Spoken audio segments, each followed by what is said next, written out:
கதை கேட்க தயாராயிட்டீங்களா? இன்றைக்கான வேத வசனத்தையும் கதையும் பார்ப்போமா? நம்மளுடைய நம்பிக்கை யார் மேல இருக்குது?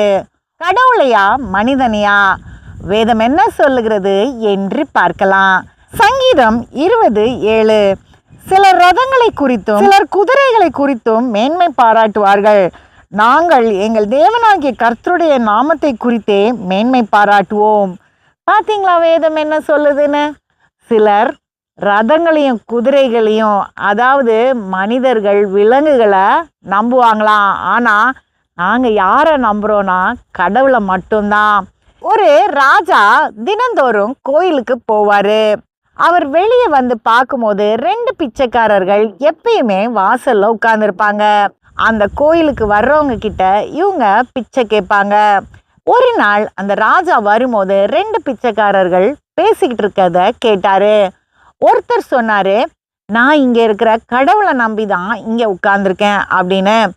அடுத்தவர் சொன்னாரு, நான் இங்கே வர்ற போகிற மக்களை நம்பி தான் இருக்கிறேன், முக்கியமாக ராஜாவை நம்பி தான் இருக்கிறேன் அப்படின்னு. ராஜா இதை கேட்டவுடனே யாருக்காவது உதவி செய்யணும் அப்படின்னு யோசிச்சாரு. அப்போ சொன்னார், என்ன நம்புறவனுக்கு தானே நான் உதவி செய்யணும் அப்படின்னு. ஒரு நாள் தங்க காசுகளை ஒரு கிண்ணத்தில் போட்டு அதுக்கு மேலே பாயாசத்தை ஊற்றிட்டு மந்திரிக்கிட்ட கொடுத்து அனுப்புனாரு அந்த பிச்சைக்காரனுக்கு கொடுக்குறதுக்கு. யாருக்குன்னா ராஜாவை நம்புறேன்னு சொன்ன பிச்சைக்காரனுக்கு. இந்த மந்திரி போய் கொடுத்தோடனே அந்த பிச்சைக்காரனுக்கு ரொம்ப சந்தோஷம். அவன் கடவுளை நம்புறேன்னு சொன்ன பிச்சைக்காரன்ட்ட சொன்னான், பாத்தியா, கடவுள் வந்து ஒன்றும் கையில் கொடுக்க மாட்டார், எனக்கு எவ்வளோ ஒரு நல்ல சாப்பாடு கிடச்சிருக்கு, இதில் நான் கொஞ்சம் சாப்பிட்டுட்டு உனக்கு மீதியை கொடுக்குறேன்னு சொல்லிட்டு சாப்பிட்டுட்டு மீதியை கொடுத்தான். இவன் முதல் கொஞ்சம் பாயசத்தை குடிச்சிட்டு ரொம்ப சுவையாக இருக்குன்னு சொல்லி அவனுடைய நண்பருக்கு மீதியை கொடுத்தான். அவன் அதை வாங்கி வச்சுட்டு நான் வீட்டில் போய் சாப்பிட்றேன் அப்படின்னு சொல்லிட்டான்.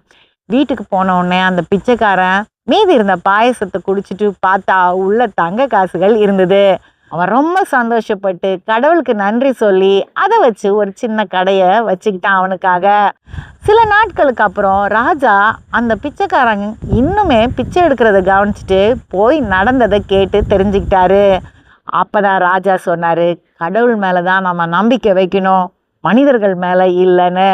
அடுத்த கதையில் சந்திப்போம்.